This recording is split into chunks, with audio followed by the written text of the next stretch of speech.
Hello and welcome to this week's episode of the Veg Grower Podcast. My name's Richard and I want to encourage and inspire you to grow more of your own food in whatever space you have available. And I do this by sharing exactly what's been going on in my own allotment and my own kitchen garden here in Littlehampton on the south coast of the UK. I've been growing my own food for over 30 years now, but I still learn something new every single day. Now, coming up this week, we're starting off down on the allotment where I'm starting to tackle some of my problem areas. Back at home, we have been pruning the summer raspberries, and then back in the potting shed, I'm going to be talking about bare-rooted fruit trees and how you can save some money by buying bare-rooted. That's all coming up, so let's get into it. Well, down on the allotment today, and I've got to say that yesterday we had an awful lot of rain, and I wasn't sure if I was going to be able to get down to the allotment this week. Nonetheless, today it dried up, so I've headed down to the allotment, and here we are, middle of November. We're cracking on and getting things done. Now, with it getting colder and colder and the days shorter and shorter, we are starting to really see a dramatic change in the allotment and the life going on down here. First of all, I'm noticing less and less people are visiting their allotment site, which is expected around this time of year. Many people don't visit during the winter months. But more importantly, what I'm seeing is that a lot of the trees are starting to lose their leaves. Now, I have to admit, it's quite late this year. It's been a little bit behind because we've had such a mild autumn. In fact, everything about this year has been mild. Normally, I would expect by now that we would be seeing more of our trees and fruit bushes in a period of dormancy, which makes it much easier to do any pruning. But that will just mean the pruning period will just have to wait. Instead, what we're focusing on is tackling some of our problem areas. Now, I say this because all over my allotment, I do have certain areas that I have struggled to keep under control. The main area that I often talk about is the area between me and my neighbours at the top of my allotment, where my neighbours, they've been evicted anyway, but it's an abandoned plot. The weeds and the grass, the brambles are pretty damn high, and that has made it very, very difficult to keep them off my part of the allotment. And this is one of those tricky areas that we battle every winter.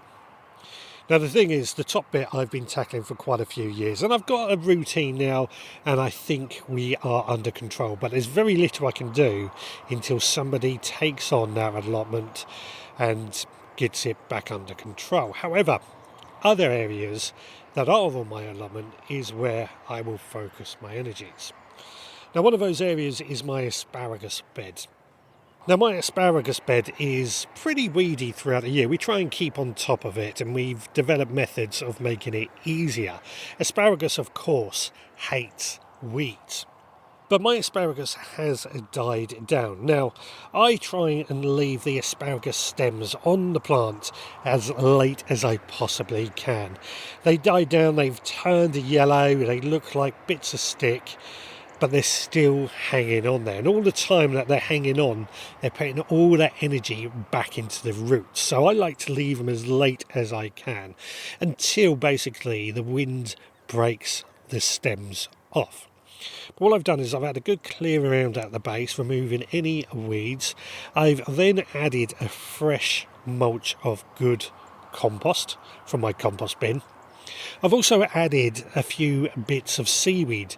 Now, I collect seaweed from my beach. I do have permission to do that. And I found that asparagus seems to love some good seaweed. The saltiness of the seaweed seems to keep weeds reduced, and asparagus, being a coastal plant, seems to love that sort of salty seaweed mulch. So I've applied that around the base as well, and then I've just topped it off with some of the straw from some of my potato beds that we've been clearing. Now, as you know, I've been using straw quite a bit this year, and I'm going to continue using it. I have seen some fantastic results using it as a mulch.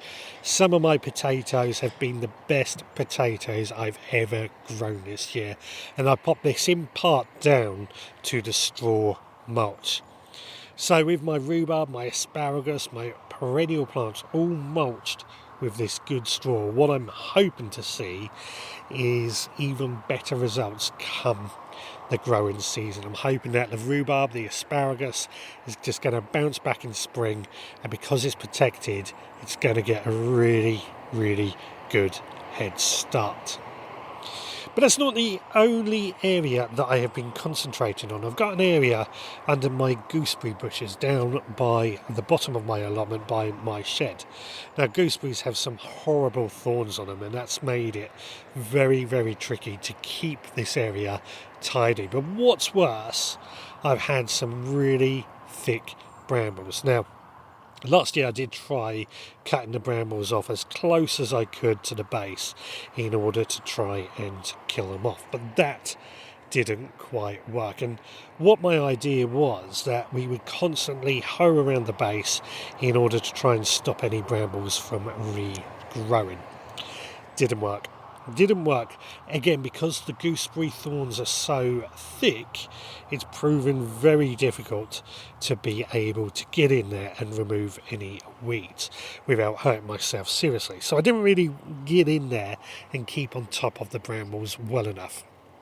So what I've done is, again, I've cut those brambles off as close to the base as I possibly can. I've removed some of the lower branches of the gooseberry bushes just to give it a bit more chance for me to get in there, and then I've taken a trowel and I've just tried digging out some of those bramble roots.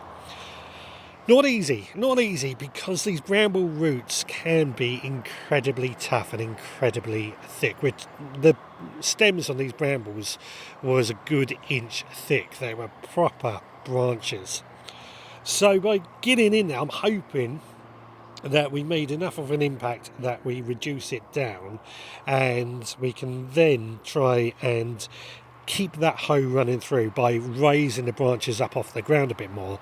We can hopefully get the hoe in there and try and keep the weeds down a little bit more. Whether it will work or not is something we will find out throughout the growing season. But for now, at least, these problem areas are being tackled and these brambles are being removed. Now, I've had a lot of debate with quite a few people on how we can remove brambles lately. Some people use weed killer, which, as you know, I do not like to use. Other people will just dig them out, and digging them out is perfectly fine as well. But as a no-digger, somebody that doesn't like to disturb the soil, I really don't want to dig them out unless I really have to. So my ideal way is cut them off at the base, mulch, and keep that hoe running through the bed all the time in order to prevent those brambles from coming back and growing. This is what we're going to do moving forward. Now, it is such a lovely day today that I'm going to head on home and carry on doing some work in our kitchen garden. In the meantime, let's find out what's been going on in the Supporters Club this week. Well, it's that point of the podcast where I ask if you would be good enough to rate and review on your favourite podcast platform. It only takes you a few seconds, but it means the world to us. It helps us get found by more people who might also be interested in learning how to grow their own food. For want of a better word, it works the algorithms. Now, not only that, we also run the Veg Grower Podcast Supporters Club, which helps keep this podcast running. It helps pay for all the bills that this podcast has to cover. For just £5 a month it costs to be a member, you get access to extra behind-the-scenes podcasts that give you a bit of an idea what's going on here at the Veg Grower Podcast HQ. But not only that, once a month you will receive through your letterbox our monthly seed pack, and that seed pack contains our mini newspaper, which gives you a few jobs that you can do throughout the month and a bit of a discussion about what's going on that month.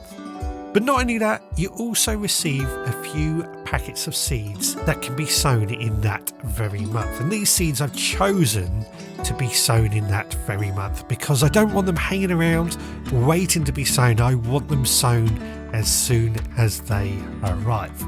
Now, as an example of the seeds that we've sown over this last week, we've sown some pak choi, a variety of dwarf Canton, which can be used to grow pak choi or also as microgreens or even salad leaves.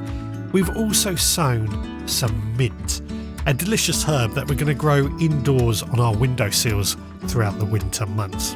And hopefully come spring we'll have loads of mint plants that we won't know what to do with them.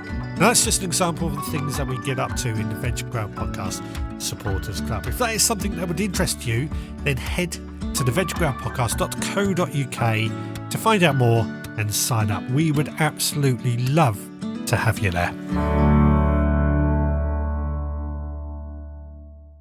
Well, I'm here in the kitchen garden now, and just before I picked up the microphone, this garden and our neighbour's garden and the rooftops were just full of some starlings that were making quite a bit of a racket. It was really quite pleasant to hear, actually. Obviously, wild birds and round chickens can be a bit of a problem, which is why my chickens are isolated with the recent onset of bird flu.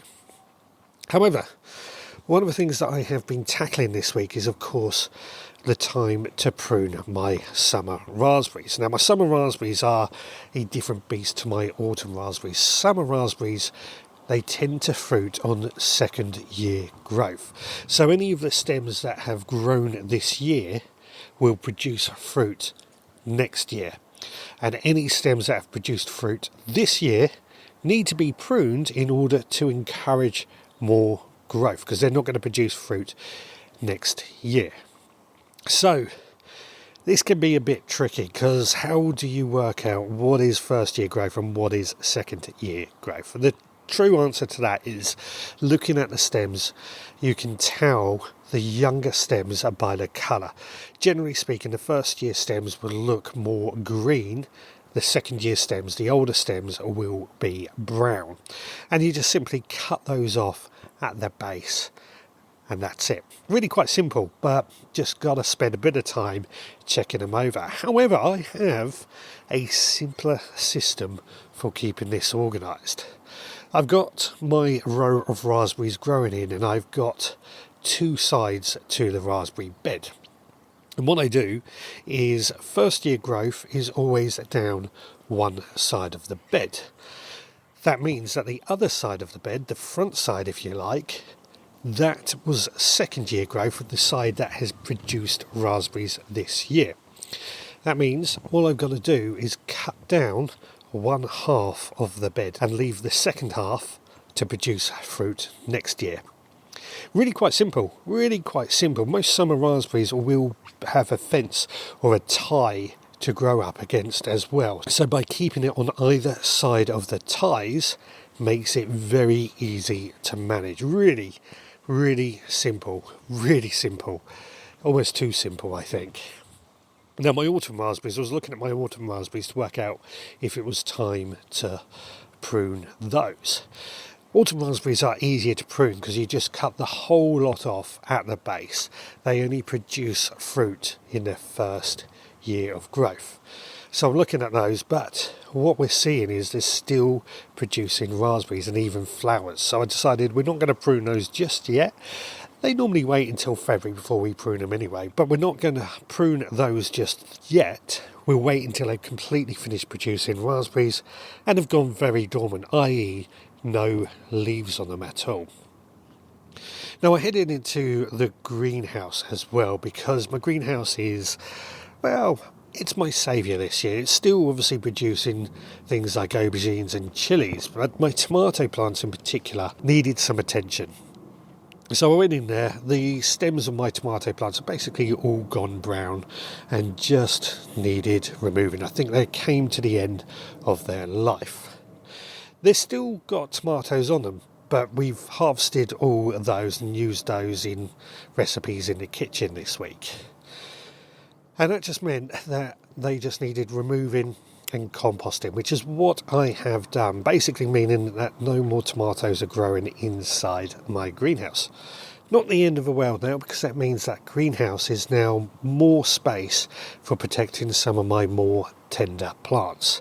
I've spoken about my peach tree, my citrus tree, my grape, all these sort of plants that are now in the greenhouse to be protected over the winter, just giving them a little bit more warmth. Now, my greenhouse isn't heated. I've said this a few times. My greenhouse is not heated, so the heat in that greenhouse just relies on being warm throughout the day. However, what we still have growing in there are my chilies, aubergines and strawberries. Now, my chilies and aubergines have really done well, as did the tomatoes, and I put this down to the fact that we've got the auto pot growing system in there. The auto pot is a irrigation system, pots that, as long as the reservoir is full of water, will constantly stay hydrated, and the plant kind of dictates how much water it needs to its requirements. Now, the aubergines, the chilies, tomatoes have all produced fantastically well, and I'm really pleased with aubergines actually this year. We've still got aubergines producing outside. Aubergines are generally one that are considered quite hard to be able to get any produced. And what I found is, a bit like chilies, is that we need a long growing season for these to produce. So I tend to start my aubergines now, based on what I did last year, December, January. So we're seed sowing some aubergines inside the shed this month, next month, for aubergines, chilies, etc. Seems like a long way away, but we want to continue being able to be successful at growing these. One of the other heroes has been my habanero chili peppers that are grown inside the greenhouse as well.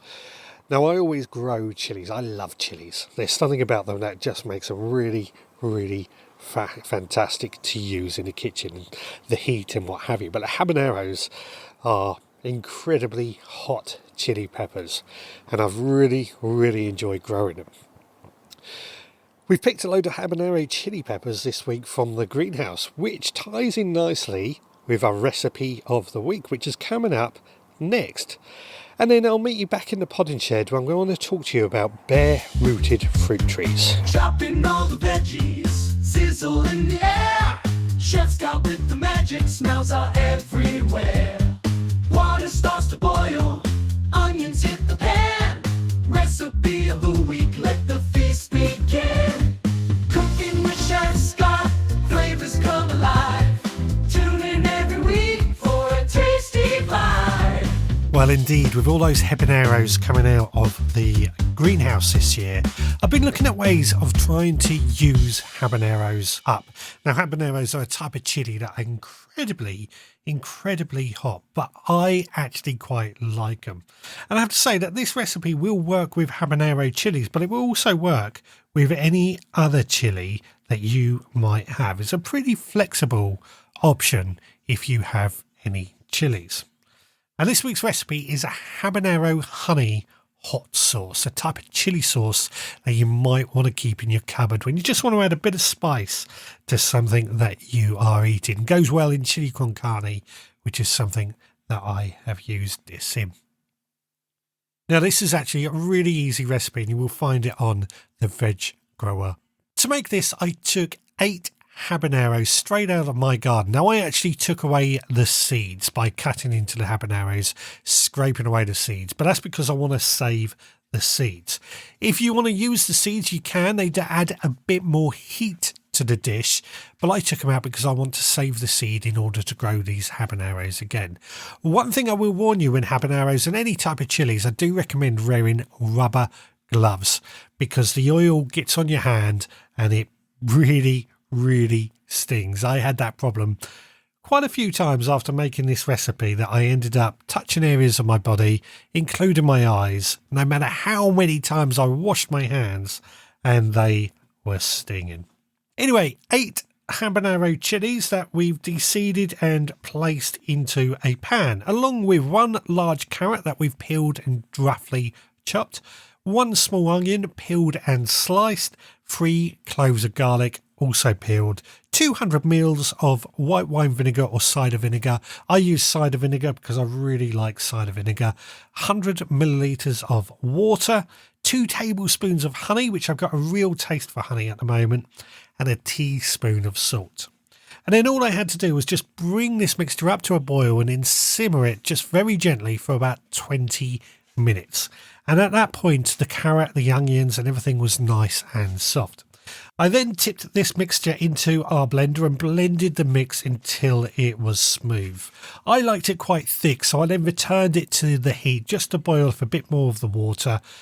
Gave it a taste and just adjusted. Could have added some lime if I wanted to, or honey if I wanted to as well, but I was quite happy with it. I then poured it into a bottle where it will keep for at least 2 to 3 months. Now this filled a 300 milliliter bottle, so we got quite a bit out of it. I've got to say, I'm very, very happy with it. This will go great drizzled over roast squash or sweet potatoes, added to chilies, soups, anything like that. It's got a wide range of uses. But as I said, don't just feel you need to use habaneros. You can use any chili for it, and it's a delicious way to use them up. Give it a go and let me know what you think.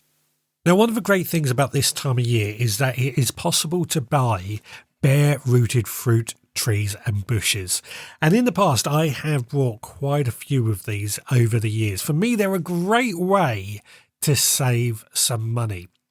And I think many of us who are growing our own food are looking to save money where we can. Bare-rooted fruit trees and bushes are a great way of doing it, but they are only available for a very short period between now and about February.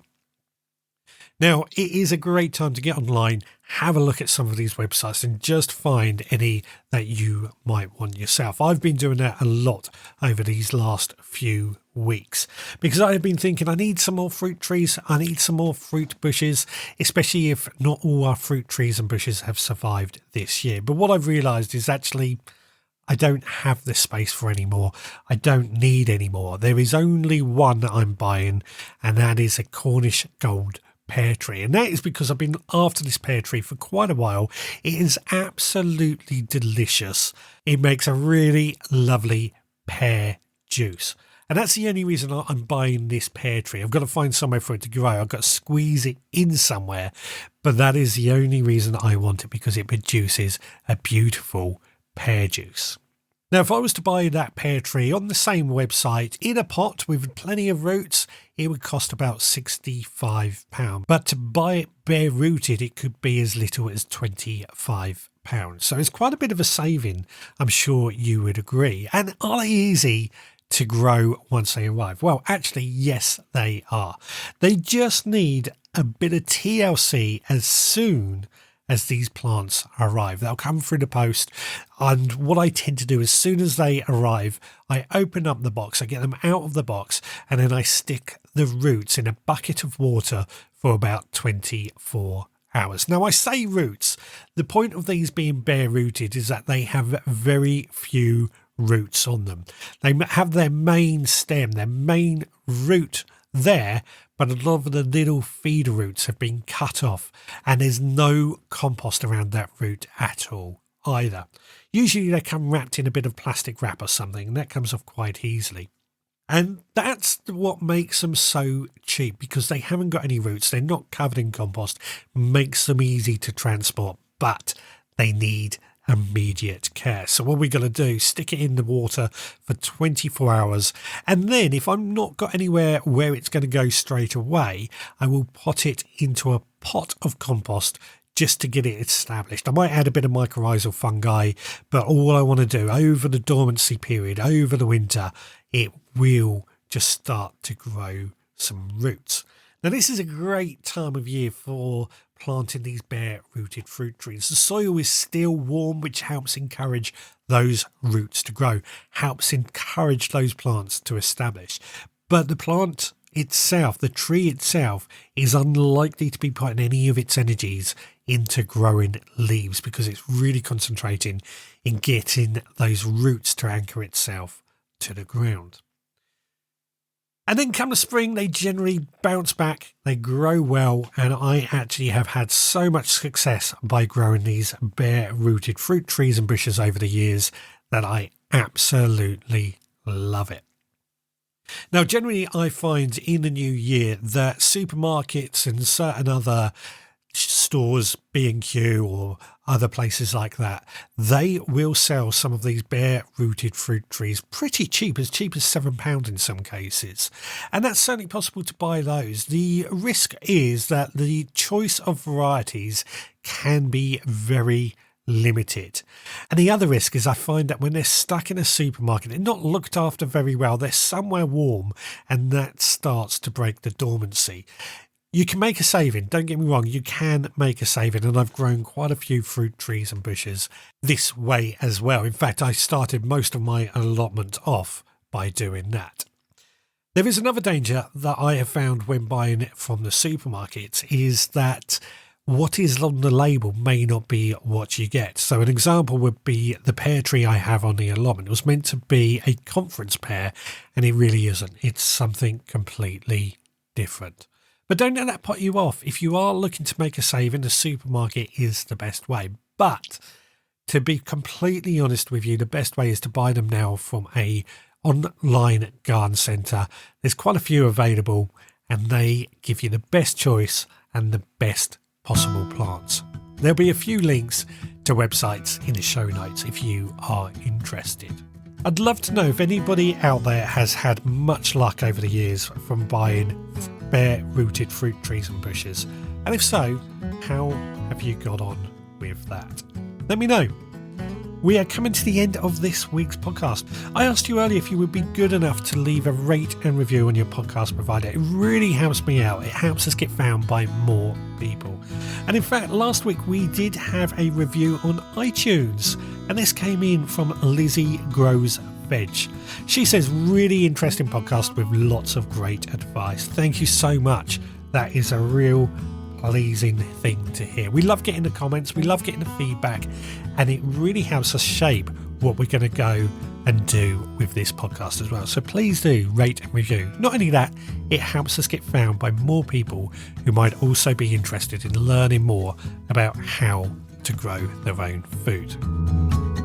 Now, added to that, we do have the supporters club that I mentioned earlier. We could really do with more members for that. If anybody would be kind enough to sign up, we would absolutely love to have you there. If you want to get in touch, my email address is richard@theveggrowerpodcast.co.uk. Alternatively, you can visit my website, theveggrowerpodcast.co.uk, where you can leave a comment on the bottom of a blog post, or you can also leave us a voicemail, which is another great way of shaping the podcast. And of course, you can find us on social media. We again would love to have more followers on social media. Give us a like and a follow, and we even have a Facebook group for people who want to share a bit more about their own growing food experience. Well, that just about wraps everything up. I'm going to call this one a night. Thank you so much for listening, and I will speak to you all again next time. Until then, please take care.